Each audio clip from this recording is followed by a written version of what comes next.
إن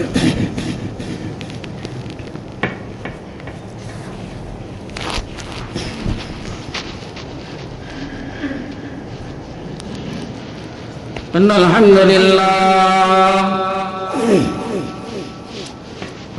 لله نحمده ونستعينه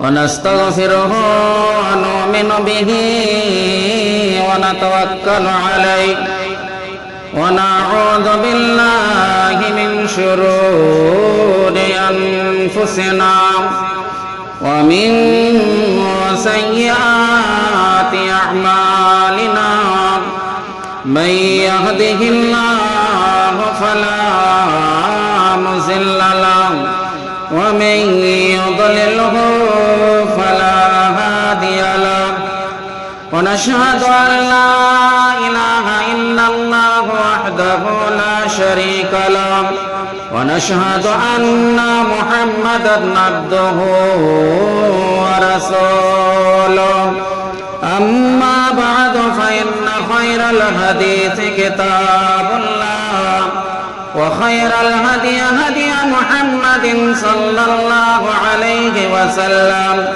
وشر الأمور محدثاتها وكل محدثة بدعة وكل بدعة ضلالة وكل ضلالة في النار أرسله بالحق بشيرا ونذيرا وداعيا إلى الله بإذنه وسراجا منيرا فقد قال الله تبارك وتعالى أعوذ بالله من الشيطان الرجيم بسم الله الرحمن الرحيم قاف والقرآن المجيد بل عجبوا أن جاءهم منذر منهم فقال الكافرون هذا شيء عجيب أئذا متنا وكنا ترابا ذلك رجع بعيد قد علمنا ما تنقص الأرض منهم وعندنا كتاب حفيظ بل كذبوا بالحق لما جاءهم فهم في أمر مريج أفلم ينظروا إلى السماء فوقهم كيف بنيناها وزيناها وما لها من فروج وقال الله تبارك وتعالى أعوذ بالله من الشيطان الرجيم بسم الله الرحمن الرحيم يسألونك ماذا ينفقون قل ما أنفقتم من خير فللوالدين والأقربين واليتامى والمساكين وابن السبيل وقال النبي صلى الله عليه وسلم عن أبي هريرة رضي الله تعالى عنه قال رسول الله صلى الله عليه وسلم كل أمتي معافى إلا المجاهرين যাবতীয় প্রশংসা হামদ সানা গুণগান গণকীর্তন একমাত্র সেই মহান স্রষ্টা আল্লাহ রাব্বুল আলামিনের, যিনি হলেন ওয়াহদাহু লা শারীক, যার কোনো অংশীদার নাই, ভাগীদার নাই। তার যতই প্রশংসা হামদ সানা গুণগান কিবরিয়াই বড়াই তাসবিহাত তাহলিলাত আপনি আর আমি বর্ণনা করে শেষ করতে পারবো না। তাই আল্লাহ রাব্বুল ইজ্জতের শিখিয়ে দেওয়া ভাষাতে অল্প কয়েকটা অক্ষরের মাধ্যমে আমরা তার লাখ কোটি শুকরিয়া আদায় করি। যে যেখান থেকেই শুনছেন মহাব্বতের সাথে জিহ্বাকে নাড়া দিয়ে সকলেই বলবেন আলহামদুলিল্লাহ। এবং শত কোটি দরুদ ও সালাম বর্ষিত হোক তার প্রিয়তম নবী রাহমাতুল লিল আলামিন, মানব কুলের শ্রেষ্ঠ মানব তাজদারে মদিনা আহমদে মুজতবা মুহাম্মদ মুস্তাফা সাল্লাল্লাহু আলাইহি ওয়াসাল্লাম, তার উপর অগণন দরুদ ও সালাম বর্ষিত হোক। আবারও আমরা যেন বলি আমিন, আল্লাহুম্মা সাল্লি আলাইহি আল্লাহুম্মা বারিক আলাইহি। সম্মানিত উপস্থিতি, আজকে আমি আপনাদের সামনে যে বিষয়বস্তুটি নিয়ে আলোচনা করব মনে করেছি, সেটা হচ্ছে আমাদের সমাজ কোরআন ও হাদিসের আলোকে। যেহেতু গত শুক্রবারে আপনাদের ইমাম সাহেব মুহররম মাসের ফজিলত বা তার রমজান বা রোজা সম্পর্কে আলোচনা করেছেন, যা আমাকে উনি জানিয়েছেন। সম্মানিত উপস্থিতি, আমাদের সমাজ হয়তো এটা মনে মনে ভাবে আমি উচ্চ শিক্ষায় শিক্ষিত হলাম, এবার একজন আমি কামিয়াব মানুষ হলাম, সফল মানুষ হয়ে গেলাম। আমাদের সমাজের মানুষ এটা হয়তো মনে মনে ভাবে আমার বিশাল বড় একটা ব্যবসা, এই ব্যবসাতে অনেকটা আমি লাভবান হয়েছি, এবার হয়তো আমি একজন সফল মানুষ। আমাদের সমাজের মানুষ এটা মনে মনে ভাবে এবার আমার চাকরি হয়ে গেছে, একটা ইউনিভার্সিটিতে আমি প্রফেসর হয়ে গেছি, এবার আমি একজন লাভবান মানুষ, কামিয়াব মানুষ। হয়তো আপনি আর আমি এটা ভাবি যে আমার যতগুলো ছেলে মেয়ে আছে একের পরে এক তাদের বিবাহ শাদী দিয়ে দিলাম, এক এক করে ছেলে মেয়ে সব আমার কাছ থেকে বিয়ে হয়ে আলাদা আলাদা পৃথক পৃথক তারা ফ্যামিলিতে আলাদা আলাদা হয়ে গেল, এবার হয়তো আমি একজন সফল মানুষ, কামিয়াব মানুষ। বন্ধু আমার, আপনি যদি এটা এইরকম মনোভাবে ভাবেন, চিন্তা ভাবনা রাখেন যে আমার গাড়ি বাড়ি আছে, টাকা পয়সা আছে, ধন সম্পদ আছে, আমি একজন লাভবান মানুষ, আমি একজন কামিয়াব মানুষ, আমার কাছে চাকরি আছে, আমি একজন লাভবান মানুষ, কামিয়াব মানুষ। বন্ধু, আপনাকে আল্লাহ রাব্বুল আলামিন লাভবান মানুষ আর কামিয়াব মানুষ বলেননি। তাহলে লাভবান মানুষ কোনটা, কামিয়াব মানুষ কোনটা? আমাদের সমাজের ভিতরে লাভবান মানুষ কোনটা? কিছুদিন আগে আপনি আর আমি কুরবানি করলাম, ঈদুল আযহা পালন করলাম। অনেকগুলো জায়গা থেকে অনেকগুলো ফোনের মাধ্যমে, মৌলানা সাহেব আমার ছাগলের একটু দাঁত লড়ছে, তার কুরবানি হবে কি হবে না? মৌলানা সাহেব আমার ছাগলটা ভালো নিয়ে আসলাম, দিয়ে চলতে চলতে দেখা গেল একটু পরে একটু ল্যাংড়াচ্ছে, এর কুরবানি হবে কি হবে না? বন্ধু আমার, আল্লাহ তাবারক ওয়া তাআলা কোরআন মাজিদের ভিতরে বলছেন ফাসাল্লি লিরাব্বিকা ওয়ানহার, তুমি নামাজ কায়েম করো, তারপরে তুমি কুরবানি করো। এই প্রশ্নটা আজ পর্যন্ত কোন ভাই আমার, কোন বাপজি আমার আমাকে করলেন না, মৌলানা সাহেব আমি 5 ওয়াক্তের নামাজ পড়ি না, আমার কুরবানি হবে কি হবে না? কেউ প্রশ্ন করে না। আপনার ইমামকে প্রশ্ন করে না, আমাকে প্রশ্ন করে, কোন আলেমকে প্রশ্ন করে না। আমি 5 ওয়াক্তের নামাজি না, আমি নামাজ পড়লাম না, আমার কুরবানি হবে কি হবে না? বন্ধু, আপনি নামাজই পড়েন না, তো আপনার কুরবানি কিসের? আপনার দরকার নাই কুরবানি। ওয়াল্লাহি আল্লাহর কসম করে আমি বলি, যদি খানে ওই পূর্বকার যুগের মতো কুরবানির অবস্থা আপনার আমার সমাজে থাকতো, আকাশ থেকে একটা আগুন নেমে আসতো, যার কুরবানি হতো, কবুল হতো, সেই মানে কুরবানির পশুকে কিংবা কুরবানির আনাজকে আল্লাহ রাব্বুল আলামিনের আদেশে জ্বালিয়ে দিতেন, তার মানে ওটা কুরবানি কবুল হয়ে গেল। আর যার জ্বলবে না, ভেবে নিতে হবে এর কুরবানি কবুল হলো না। আজকে যদি রাখা হতো, তা আমার মনে হয় একসাথে হয়তো 95টা বাদ, যেহেতু 95টি আমরা নামাজ পড়ি না। তাহলে সফল মানুষ কোনটা, কামিয়াব মানুষ কোনটা? রব্বুল আলামিন কোরআন মাজিদের ভিতরে বলছেন বিসমিল্লাহির রহমানির রহিম, ইয়া আইয়ুহাল্লাযীনা আমানু রুকউ ওয়াসজুদু ওয়া'বুদু রাব্বাকুম ওয়াফআলুল খায়রা লাআল্লাকুম তুফলিহুন। একজন সফল মানুষ, কামিয়াব মানুষ হওয়ার জন্য তার ভিতরে 4টা গুণাবলী থাকতে হবে, 4খানা গুণাবলী থাকতে হবে। 4খানা গুণাগুণ যদি থাকে একটা মানুষের ভিতরে, তাহলে জানতে হবে ওই মানুষটা হলো লাভবান, এই মানুষটাই হলো সাকসেসফুল ম্যান, এই মানুষটাই হলো কামিয়াব মানুষ। 4খানার ভিতরে কোনটা? 1 নম্বরে রব্বুল আলামিন কোরআন মাজিদের ভিতরে বলছেন ইয়া আইয়ুহাল্লাযীনা আমানু রুকউ ওয়াসজুদু ওয়া'বুদু রাব্বাকুম ওয়াফআলুল খায়রা লাআল্লাকুম তুফলিহুন। রব্বুল আলামিন তিনি কোরআন মাজিদের ভিতরে বলছেন সর্বপ্রথমে একটা মানুষের গুণাবলী যেটা থাকতে হবে, সে যেন আমার জন্য রুকু করে। আল্লাহ বলছেন আমার জন্য রুকু করবে। যে মানুষটা সফল মানুষ, কামিয়াব মানুষ, 1 নম্বর গুণাগুণ কি? রুকু। রুকু কোথায় হয়? নামাজে। রুকুটা হয় কোথায়? নামাজে। ইবলিস শয়তানের নাম শুনেছেন? ইবলিস শয়তান আপনাকে আমাকে দাওয়াত ও তাবলীগ যেটা করে, ইবলিস শয়তান যেটা আপনাকে আমাকে বলে, সে কাজগুলোর ভিতরে একটা কাজ কি? একটা কাজ কি? আপনাকে আমাকে ঘুমাবে, আর ঘুমিয়ে দিয়ে আস্তে আস্তে করে মাথাটাকে এমন করে মালিশ করবে, তুমি ঘুমাও ঘুমাও ঘুমাও, এসি লাগা আছে ঘরে, কি সুন্দর। আপনি আর আমি ঘুমাতেই থাকলাম ঘুমাতেই থাকলাম ঘুমাতেই থাকলাম।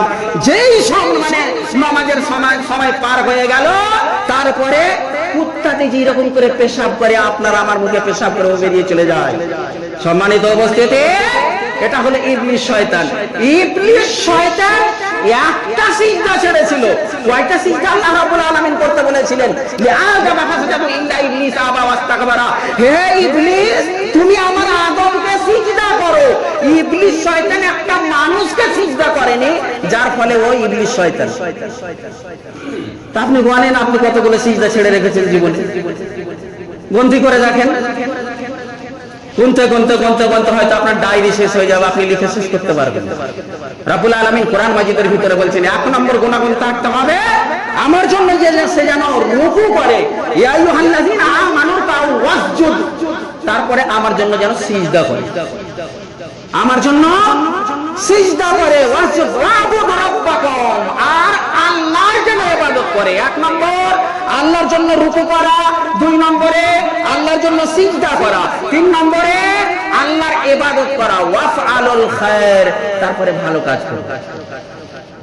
ইয়া আইয়ুহাল্লাযীনা আমানু কাউ ওয়াসজুদু ওয়া'বুদু রাব্বাকুম ওয়াফআলুল খায়রা লাআল্লাকুম তুফলিহুন। এই চারখানা যে মানুষটার ভিতরে গুনাহগুণ থাকবে, আল্লাহ রাব্বুল আলামিন পঞ্চম নম্বরে বলছেন লাআল্লাকুম তুফলিহুন, যাতে তুমি সফল মানুষ হতে পারো, কামিয়াব মানুষ হতে পারো। এই চারখানা যার ভিতরে গুণ নাই, ভেবে নিতে হবে আপনি আর আমি সফল মানুষ হতে পারিনি।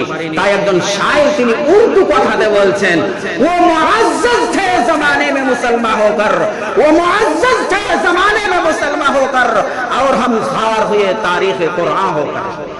আজকে আপনার আমার কাছে তারিখ আছে, হিস্ট্রি আছে, ইতিহাস আছে, সাহাবায়ে কেরামগণের জীবনী আছে, হাদিস রয়েছে, তারপরে আপনি আর আমি লাঞ্ছিত, ঘৃণিত, অপমানিত, অপদস্থ। थे इस कदर अजीम के पैरों में ताज थे इस कदर अजीम के पैरों में ताज थे, आज इतने हुए जलील के जूतों में आ गए। আজকে মুসলমানের অবস্থা কি? আপনারা আমার সমাজের অবস্থা কি? এমন একটা সময় ছিল যা আপনার আমার পায়ের তলাতে সিংহাসন ছিল, সিংহাসন ছিল, রাজার তাশতি ছিল। আজকে আপনার আমার অবস্থা রাজার পায়ের তলায় থাকার মতো হয়ে গেছে। কেন? চারখানা গুণবলী নাই। চারখানা জিনিস আপনার আমার ভিতরে যদি থাকতো, তাহলে আপনি আর আমি সফল মানুষ বা কামিয়াব মানুষ হতে পারতাম। চারখানা গুণ নাই, তার কারণে আজকে আপনি আর আমি এইরকম লাঞ্ছিত, ঘৃণিত, অপমানিত। সমাজের অবস্থা, এই সমাজে এমন এমন মানুষ পাওয়া যাবে যে মানুষটা নামাজের অনেক দূর দূর পর্যন্ত ধার ধারে না। জি, একজন ভদ্রলোক বলছে কি জানেন, একটা গরু মসজিদে ঢুকে গেছে। তো মসজিদে গরু ঢুকে গেছে, মসজিদের সর্দার সাহেব ইমাম সাহেব, কার গরু রে, এই রে সেই রে, নানা রকমের কথা শুনিয়েছে। গরুর মালিক এসে বলছে, আগো এই গরুটাকে তুমি এইরকম করে মানে অপমান করার চেষ্টা করছো, একজন আবলা জানোয়ার, এর বুদ্ধি নেই, দিমাগ নেই, এরই কারণে তে মসজিদে ঢুকেছে। আমাকে জীবনে কোনোদিন দেখেছেন আপনি মসজিদে আসতে? এ হলো মুসলমানের অবস্থা। আমাকে দেখেছো কোনদিন? এ হলো মুসলমানের অবস্থা। আপনি আর আমি নামাজের অনেক অনেক দূরে সরে রয়েছি, না কোরআন আছে, না নামাজ আছে, না আর কিছু আছে। তাই সর্বপ্রথমে আমাদের সমাজের ভিতরে এই চারখানা গুণের অভাব। দ্বিতীয় নম্বরে আল্লাহ তাবারক ওয়া তাআলা তিনি কোরআন মাজিদের ভিতরে বলছেন, ইয়াসআলুনাকা মাযা ইনফিকুন কুল মা আনফাকতুম মিন খাইরিন ফালিল ওয়ালিদাইনি ওয়াল আকরাবিন ওয়াল ইয়াতামা ওয়াল মাসাকিন ওয়া ইবনিস সাবিল। কুল মা আনফাকতুম মিন খাইরিন ফালিল ওয়ালিদাইন। বন্ধু আমার ভালো করে শুনবেন, আমাদের সমাজে বা আমাদের মসজিদে কমের পক্ষে এই 2-3 শ্রেণীর মানুষ যখন ভিক্ষা চাইতে আসে, তখন খুব কষ্ট লাগে। 2-3 শ্রেণীর মানুষের ভিতরে এক নম্বরে হচ্ছে বৃদ্ধ মাতা এবং পিতা যখন মসজিদের দরজাতে এসে দ্বারস্থ হয়, খুব কষ্ট লাগে। তারপরে একজন আলেম, যে আলেমটা অভাবের কারণে, যিনি কাল আল্লাহ কালার রাসূলের কথা বলেন, যিনি হাদিসের কথা বলেন, যিনি একজন উচ্চ পদে সম্মানিত হয়ে আছেন, অথচ এই মেম্বারে রাসূল থেকে নেমে এসে ভিক্ষা চায়, তখন খুব কষ্ট লাগে। চাইবাসার একটা ঘটনা আজ থেকে প্রায় সপ্তাহখানিক আগে কি ঘটলো তা এই দেখেন, 3 তলা মসজিদ, নিচে এসি লাগা, 2 তলাতে মার্বেল লাগা, তারপরে টাইলস বিছানো, নানা রকমের কাটিং ছাটিং সবই করা আছে। তারপরে ইমাম সাহেবের ঋণের কারণে 3 তলার উপরে গিয়ে ফ্যানে রশি টাঙিয়ে মসজিদের ইমাম ফাঁসিতে ঝুলে গেছে। আজ থেকে 4-5 দিনের আগেকার ঘটনা। কেন? সমাজ তাকে যদি ন্যায্য বেতন দিত, তার যদি ন্যায্য প্রাপ্য দিত, তাহলে পারে সে ঋণে মানে জর্জরিত হয়ে যেত না, তাকে গলায় দড়ি দিতে হতো না। যখনই সমাজের ভিতরে আলেম সমাজের বা আলেম সম্প্রদায়ের মানুষ এসে ভিক্ষা চায়, খুব লজ্জা লাগে, খুবই লজ্জা লাগে। জালেম হিসাবে আপনি আর আমি গণ্য হব। যেদিন আল্লাহ তাবারক ওয়া তাআলা হিসাব নেবেন, সেই দিন জালেম হিসাবে আপনি আর আমি কিয়ামতের কোর্টে, কিয়ামতের দিনে, বিচারের দিনে আপনি আর আমি উপস্থিত হব। সম্মানিত উপস্থিতি, তারপরে 3 জায়গাতে মানুষ যদি গেলে মনে করে যে আমি দান দিব তো নেকি মনে হয় পাবো কি পাবো না, 50-50। একটা হলো নিজ এলাকার মসজিদ, ওকে যদি বলেন মসজিদের এই কাজ চলছে, ও দিতে পারবে 1000, 10,000, 5,000, 20,000, 50,000, 1 লক্ষ টাকা দিতে পারবে, 500 টাকা দিয়ে বলে আছি তো আমি, এই কথাটা বলে। তারপরে ওই মানুষটা হয়তো মনে মনে ভাবে যে একজন অসহায় পিতা, আপনি আর আমি, আপনার আমার সমাজের অবস্থা হলে যদি কালে বৃদ্ধ মাতা পিতা হয়ে যায়, মুসলিম যুবক দল তখন মনে মনে ভাবে আমার বাপকে আমি যদি 100 টাকা দিই, এখানে আমি নেকি পাবো কি পাবো রে, এটা আপনি আর আমি মনে মনে ভাবি। এবং 3 নম্বরে মসজিদের ইমাম, এই মসজিদের ইমামকে অসহায় বিপদে পড়ে আছে, আপনি আর আমি ভালো করে জানি, দিয়ে যদি মনে মনে 100 টাকা দিই বা মনে মনে ভাবি কিছু একটা সহযোগিতা করব, হয়তো আপনি মনে মনে ভাবেন সেখানে করে আমি নাকি পাবো কি পাবো না। দেখেন তো কোরআনের সঙ্গে মিলান, আল্লাহ কি বলছেন। এটা আমার পকেটের কথা না, আমাকে আপনি বদনাম করতে পারবেন না, এটা আমার ব্যক্তিগত কথা বলছি না। আল্লাহ তাবারক ওয়া তাআলা তিনি কোরআন মাজিদের ভিতরে বলছেন, ইয়াসআলুনাকা মাযা ইনফিকুন কুল মা আনফাকতুম মিন খায়রিন ফালিল ওয়ালিদাইনি ওয়াল আকরামিনা ওয়াল ইয়াতামা ওয়াল মাসাকিন ওয়া ইবনিস সাবিল। আল্লাহ রাব্বুল আলামিনের নবী জনাবে মুহাম্মদুর রাসূলুল্লাহ সাল্লাল্লাহু আলাইহি ওয়াসাল্লাম তাকে প্রশ্ন করা হচ্ছে, ইয়াসআলুনাকা মাযা ইনফিকুন, আমি আমার অর্থের সম্পদের ভিতরে সবচেয়ে মহামূল্যবান খরচ যেটা করব সেটা কোনটা জায়গা, কোনটা আমার জীবনের সবচেয়ে মূল্যবান খরচ, সবচেয়ে দামি খরচ। রাসূল সাল্লাল্লাহু আলাইহি ওয়াসাল্লামকে আল্লাহ তাবারক ওয়া তাআলা জানিয়ে দিলেন, বলে দিলেন, বলো ইয়াসআলুনাকা মাযা ইনফিকুন কুল মা আনফাকতুম মিন খায়রিন ফালিল ওয়ালিদাইনি ওয়াল আকরাবিন। 1 নম্বরে তোমার জীবনের সবচেয়ে দামি খরচ যদি তুমি করতে চাও, ফালিল ওয়ালিদাইন, মাতা পিতার পিছনে খরচ করো। 1 লক্ষ টাকা মসজিদে চাঁদা দিয়ে যা আপনি নেকি পাবেন, আপনার বৃদ্ধ মাতা পিতার হাতে যদি 10,000 টাকা আপনি দিয়ে দেন, আব্বা আপনি যাবেন বড়ুয়ার বাজারে, আপনি যাবেন বহরমপুরে, ভালো মন্দ কাপড় কিনে নিয়ে আসবেন, পোশাক আশাক কিনে নিয়ে আসবেন, একটু ভালো মন্দ খাবার খাবেন। আল্লাহর কসম করে বলি বন্ধু আমার, মসজিদে 1 লক্ষ টাকা দান করে যা আপনি নেকি পাননি, এই 10,100 টাকা যদি পিতামাতার হাতে তুলে দেওয়া হয়, তার চাইতে বেশি আল্লাহ রাব্বুল আলামিন আপনার পিতামাতার হাতে দেওয়ার কারণে রব্বুল ইজ্জত আপনাকে নেকি দান করবেন। বলেন আলহামদুলিল্লাহ। আল্লাহ তাবারক ওয়া তাআলা আপনাকে নেকি দান করবেন কোন জায়গায়? মাতা পিতার পিছনে খরচ করার জন্য। সম্মানিত উপস্থিতি, আজকে আমি ভালো চাকরি বাকরি করি, মাতা পিতার সঙ্গে ভালো সম্পর্ক নাই, তার সঙ্গে ভালো একটা ব্যবহার নাই, আমার ঘরে এসি লাগা আছে, আমার বৃদ্ধ মাতা পিতা জীবনে খরচ করে আমাকে লিখিয়ে পড়িয়ে মানুষ করে প্রফেসর বানিয়ে পাঠিয়ে দিয়েছে, আমি একজন ভালো ব্যবসায়ী, আমি ভালো ইনকাম করি, রোজগার করি। আমার আব্বা, আমার আম্মা যে রুমটাতে ঘুরে, সেই রুমটাতে আজ থেকে প্রায় 50 বছর, 30 বছর, 20 বছর, 10 বছর আগে একটা ফ্যান লাগানো হয়েছিল। ফ্যানটা Tom Tom Tom Tom Tom Tom করে ঘুরে, আর হাওয়াও লাগে না তাতে। দেখা গেল কিছুদিন পরে সেই ফ্যানটাও খারাপ হয়ে গেল। বেটাতে বাপকে, বাপ বেটাকে বলে, বেটা আব্দুল্লাহ শোনো, দেখো আমার ঘরে এসো, আমার পাশে বসো, তাকাও একবার এই ফ্যানটার দিকে, এই ফ্যানটাকে তুমি পরিবর্তন করে দিও, এই ফ্যানটা তুমি আলাদা করে টেঙে দিও, নতুন একটা নিয়ে এসে লাগিয়ে দিও। বেটা আজকে আমি আছি, 2 মাস পরে আমি নাম থাকতে পারি, তোমার জীবনে একটা কষ্ট থেকে যাবে।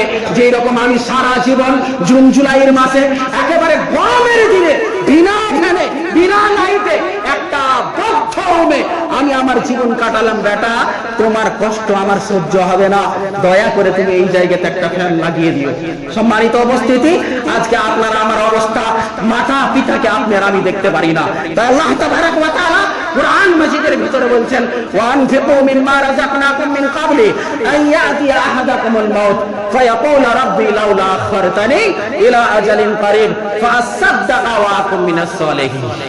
সবচেয়ে ইবাদতের যুগে, ইবাদতের জগতে সবচেয়ে বড় ইবাদত যেটা, সেটা হচ্ছে দান করা। আর দানটা করবেন কোন জায়গাতে? 1 নম্বরে মাতা এবং পিতা, মাতা এবং পিতা, ওয়াল আকরাবিন, তারপরে আপনার প্রতিবেশী, ওয়াল ইয়াতামা, তারপরে ইয়াতীম, ওয়াল মাসাকিন, তারপরে মিসকিন, তারপরে ওয়াবনাস সাবিল। মাদ্রাসা, মসজিদ, রাস্তা, পথ, কয় নম্বরে এলো? লক্ষ্য করেছেন? 1 নম্বরে মাতা পিতা, 2 নম্বরে পাড়া প্রতিবেশী, আল ওয়াল আকরাবিন, রিশতেদার, তারপরে ইয়াতীম 3 নম্বরে, 4 নম্বরে মিসকিন, তারপরে 5ম নম্বরে আসছে ওয়াবনাস সাবিল, মাদ্রাসা, মসজিদ। জি, 1 নম্বরে মাতা আর পিতা। আল্লাহ তাবারাক ওয়া তাআলা তিনি কোরআন মাজিদের ভিতরে বলছেন, বিসমিল্লাহির রহমানির রহিম, ওয়া কাযা রাব্বুকা আল্লা তা'বুদু ইল্লা ইয়্যাহু ওয়া বিল ওয়ালিদাইনি ইহসানা ইম্মা ইয়াবলুগান্না ইনদাকাল কিবারা আহাদুহুমা আও কিলাহুমা ফালা তাকুল লাহুমা উফফিন ওয়া লা তানহারহুমা ওয়া কুল লাহুমা কাওলান কারীমা।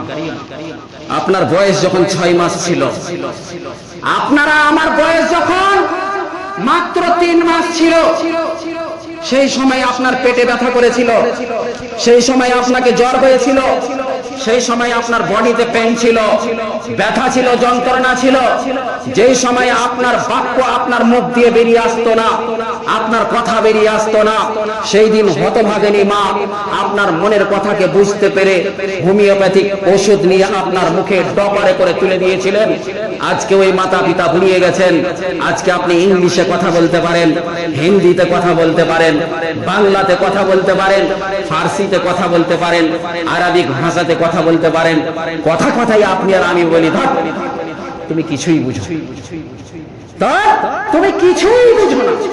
এই যে ধর কথাটা বলা, এই যে চট করে মাতা পিতার সামনে কথাগুলোকে তুলে ধরা, আল্লাহ তাবারাক ওয়া তাআলা তিনি কোরআন মাজিদের ভিতরে বলছেন, ফালা তাকুল লাহুমা উফফিন ওয়া লা তানহারহুমা ওয়া কুল লাহুমা কাওলান কারীমা। তোমার মাতা পিতাকে একটু ধপ করে বা উঁচু স্বরে তুমি কথা বলতে পারবে না, বলা যাবে না, তোমার জন্য হারাম। আপনি আর আমি কত রকম ভাবে কথা বলি আমার মাতা পিতা, কত রকম ভাবে আপনি আর আমি কথা বলি। আপনি ভাবতে পারেন মা ওই সম্পদ, পিতা ওই সম্পদ। সারা বিশ্বের মানুষ যখন আপনাকে আর আমাকে, আপনার আমার ভুলের কারণে লাথি মারবে, কোন জায়গাতে আশ্রয় পাওয়া যাবে না, কোন জায়গাতে আপনি ঠিকানা পাবেন না, না শ্বশুর বাড়িতে, না শাশুড়ির বাড়িতে, না শালার বাড়িতে, না আত্মীয় স্বজনের বাড়িতে। সারা বিশ্বের মানুষ যদি লাথি মারে, আপনার মাতা এবং পিতাই আছে যে আপনাকে আর আমাকে বুকে জড়িয়ে ধরবে। তাছাড়া বিশ্বের কোন মানুষ আপনার আমার কপালে জুটবে না। সম্মানিত উপস্থিতি, আল্লাহ তাবারাক ওয়া তাআলা কোরআন মাজিদের ভিতরে বলছেন, ফালা তাকুল লাহুমা উফফিন ওয়া লা তানহারহুমা ওয়া কুল লাহুমা কাওলান কারীমা ওয়াখফিজ লাহুমা জানাহাজ যুল্লি মিনার রাহমা ওয়া কুর রাব্বিরহামহুমা কামা রাব্বায়ানি সাগীরা।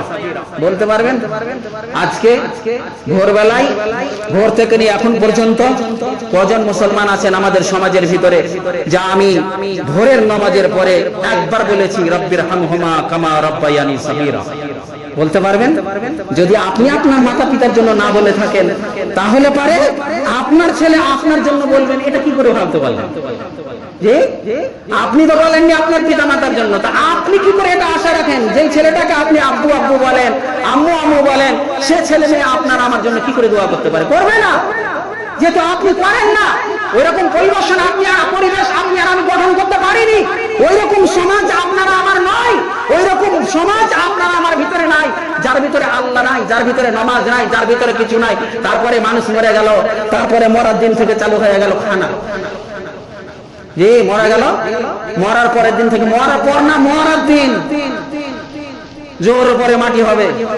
সামাজিক ভাবে দেখ নিয়ে গিয়ে, যেহেতু হচ্ছে আমার আশেপাশে, তাই আমি জানি আমাকে দেখগুলো দিতে হয়, আমার জানা আছে।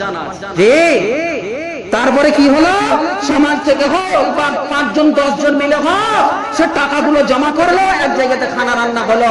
আল্লাহর রাসূল সাল্লাল্লাহু আলাইহি ওয়াসাল্লাম তিনি বলেন যে কোন মানুষ যদি কালে একাই হয় কিংবা সম্মিলিত কোন সমাজের মানুষ মরাকে কেন্দ্র করে কোন একটা মানুষ বাইরে থেকে আসবে, তার একটু খাবার দাবারের ব্যবস্থা করতে হবে। রাসূল সাল্লাল্লাহু আলাইহি ওয়াসাল্লাম তিনি বলছেন হারাম, এটা খাওয়ানো যাবে না, এটা খাওয়াতে পারেন না। মানুষ মারা গেছে, তার বাড়িতে 3 দিন পর্যন্ত আপনি খাবার পৌঁছাবেন, এটা হলো বিধান। আর উল্টোটা আপনার আমার সমাজের ভিতরে এটা যে 5 জন 10 জন 20 জন 15 জন 20 জন বা সামাজিক ভাবে ফান্ড থেকে টাকা নিয়ে এক জায়গায় সম্মিলিত হয়ে মরার বাড়িতে খাবার খাওয়ানোর ব্যবস্থা, যে আপনার আমার সমাজে আছে, চলছে। সম্মানিত উপস্থিতি, এটা করা যাবে না। আল্লাহ তাবারক ওয়া তাআলা তিনি বলছেন, আল্লাহর রাসূল সাল্লাল্লাহু আলাইহি ওয়াসাল্লামকে জিজ্ঞাসা করা হলো, ইয়া রাসূলুল্লাহ, আমার মাতা পিতা কি, আমার মাতা পিতা আমার জন্য কি, আমার মাতা পিতা আমার জন্য কি? রাসূল সাল্লাল্লাহু আলাইহি ওয়াসাল্লাম তিনি বলছেন, আরে বলো কি তুমি, হুমা জান্নাতুকা ওয়া নারুকা, তোমার মাই হলো তোমার জন্য জান্নাত, তোমার পিতাই হলো তোমার জন্য জান্নাত, এরাই হলো তোমার জন্য জাহান্নাম। মাতার পিতাই হলো জান্নাত আর মাতা পিতাই হলো জাহান্নাম। তাই আপনি মসজিদে যদি গেলে 500 টাকা দেন, সর্বপ্রথম আপনি চেষ্টা করবেন, আপনার মাতা পিতা মারা গেছেন, আপনার ছেলেকে বলছেন যাও মসজিদে আমি 500 টাকা দিব, ইমাম সাহেবকে, সর্দার সাহেবকে, ক্যাশিয়ার সাহেবকে বলে দিবে আমার আব্বা ওনার মাতা পিতার জন্য দান করেছেন। এটা যদি আপনার আমার সমাজে যদি সন্তানকে শিখিয়ে দেওয়া হয় যে উনি ওনার মাতা পিতার জন্য দান করতেন, তার মানে আগামী দিনে ওই বাচ্চাটাও বলবে আমাকে আমার মাতা পিতারই জন্য দান করতে হবে। সম্মানিত উপস্থিতি, 1 নম্বরে কি হবে, যে খরচটা করতে হবে, 1 নম্বরের খরচ, মূল্যবান খরচ, সেটা হলো মাতা পিতা। যে কোনো জায়গাতে, যে কোনো ক্ষেত্রে, যে কোনো জালসাতে, যে কোনো মসজিদে, যে কোনো সংস্থাতে আপনি 500, 1000, 2000, 5000 টাকা দান করবেন, কার নামে? মাতা এবং পিতার নামে, মাতা এবং পিতার নামে। তারপরে আপনি অন্যান্য নামে আপনি দিতে পারেন, তার জন্য কোনো সমস্যা নাই। আপনার জীবনের একটা মূল্যবান খরচ হয়ে যাবে। তারপরে আপনার আমার সমাজের অবস্থা হলো এই, সাহাবায়ে কেরামগণের যুগে তাদের এমন অবস্থা ছিল, তারা ঈমানকে টিকিয়ে রাখার জন্য, তাদের ঈমানকে বাঁচিয়ে নেওয়ার জন্য মক্কা ছেড়ে মদিনাতে গিয়েছিলেন, মক্কা ছেড়ে মদিনাতে গিয়েছিলেন। আর মদিনাতে যাওয়ার পরে আনসার সাহাবায়ে কেরামগণ যিনারা ছিলেন, নিজের স্ত্রীকে পর্যন্ত তালাক দিয়ে দিয়েছেন। অপর ভাইয়ের মানে স্ত্রীকে, ব্যবসাকে, বাণিজ্যকে সে মক্কা থেকে ছেড়ে মদিনা চলে এসেছে, নিঃস্ব হয়ে আছে, তাদেরকে খাবার পর্যন্ত দিয়েছেন, তাদেরকে থাকার মানে ব্যবস্থা করে দিয়েছেন, তাদেরকে প্রত্যেকটা জিনিসের ব্যবস্থা করে দিয়েছেন। শেষ মুহূর্তে 2টো স্ত্রী আছে, বলো হে আমার মুসলিম ভাই, আমার কাছে 2খানা স্ত্রী, যেটা তোমার পছন্দ হয় সেটা তুমি পছন্দ করে নাও, আমি তালাক দিয়ে দেব, ইদ্দত পূরণ হয়ে যাবে, তুমি বিবাহ করে নাও। সম্মানিত উপস্থিতি, এটা আপনার আমার সমাজের ভিতরে এইরকম নাই। তা আল্লাহ তাবারক ওয়া তাআলার কাছে দোয়া করব, রব্বুল ইজ্জত যেন আপনাকে আর আমাকে সমাজের ভিতরে যেগুলো খারাপ জিনিস আছে সেইগুলোকে বর্জন করার জন্য তৌফিক দান করেন, বলেন আমিন। ইলাহুল আলামিন, আমাদের সমাজের ভিতরে যেগুলো কুপ্রথা আছে, আল্লাহ এই কুপ্রথাগুলোকে আল্লাহ তুমি বাঁচিয়ে নাও, বা সেখান থেকে ফিরে আসা তুমি তৌফিক দান করো। আল্লাহ আমাদের ভিতরে যারা অজানাতে বা জানাতে এই যে মাহে মুহররম মাস বেঁচে আছে সেই মাহে মুহররম মাসে লাঠি খেলা এবং মুহররমের মাতাম করা এবং নিজের শরীরে আঘাত করা, এইগুলো হচ্ছে একেবারে জঘন্যতম একটা মানে ইসলামের ভিতরে খারাপ কাজ। এই কাজগুলো থেকে আল্লাহ তুমি মুসলিম সমাজের প্রত্যেকটা মুসলিম নর নারীকে আল্লাহ তুমি হেফাজতে রাখো, বলেন আমিন। ইলাহুল আলামিন, আমাদের ভিতরে যারা অসুস্থ হয়ে আছেন আল্লাহ তাদেরকে তুমি সুস্থতা দান করো, আল্লাহ তুমি আরোগ্য দান করো। ইলাহুল আলামিন, আমাদের ভিতরে যারা ইহ জগৎ ছেড়ে পরজগতে গমন করে গেছেন, কবরস্থ হয়ে গেছেন, আল্লাহ তাদের জন্য দোয়া করবো রাব্বুল আলামিন, আল্লাহ তাদের কবরকে তুমি আলোয় আলোকিত করে দাও, নূরে মানাওয়ার করে দাও, আল্লাহ তাদের গুনাহ খাতাকে তুমি ক্ষমা করে দাও, আল্লাহ তাদেরকে তুমি মাফ করে দাও। আল্লাহ আমাদের ভিতরে যারা কার্যে ডুবে আছে, আল্লাহ যারা ঋণগ্রস্ত হয়ে আছে, আল্লাহ তাদেরকে তুমি জারিয়ে বাস দাও, আল্লাহ ব্যবসা বাণিজ্যকে তুমি উন্নতি দাও, আল্লাহ শরীর স্বাস্থ্যকে তুমি ভালো রাখো, আল্লাহ সমাজের সমস্ত মুসলিম নর নারীকে আল্লাহ তুমি 5 ওয়াক্তের নামাজি সমাজি বানাও। আমিন ওয়া আখিরু দাওয়ানা আলহামদুলিল্লাহি রাব্বিল আলামিন।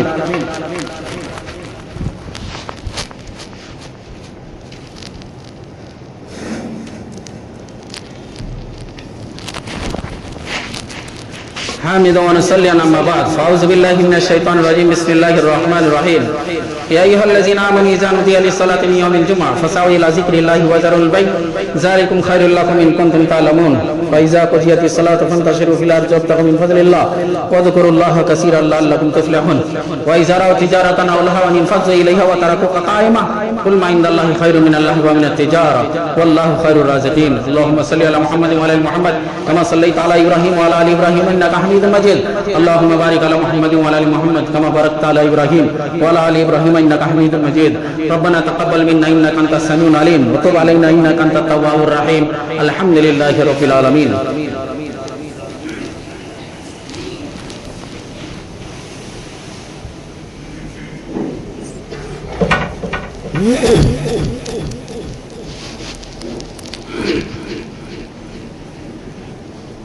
الله أكبر الله أكبر أشهد أن لا إله إلا الله أشهد أن محمدا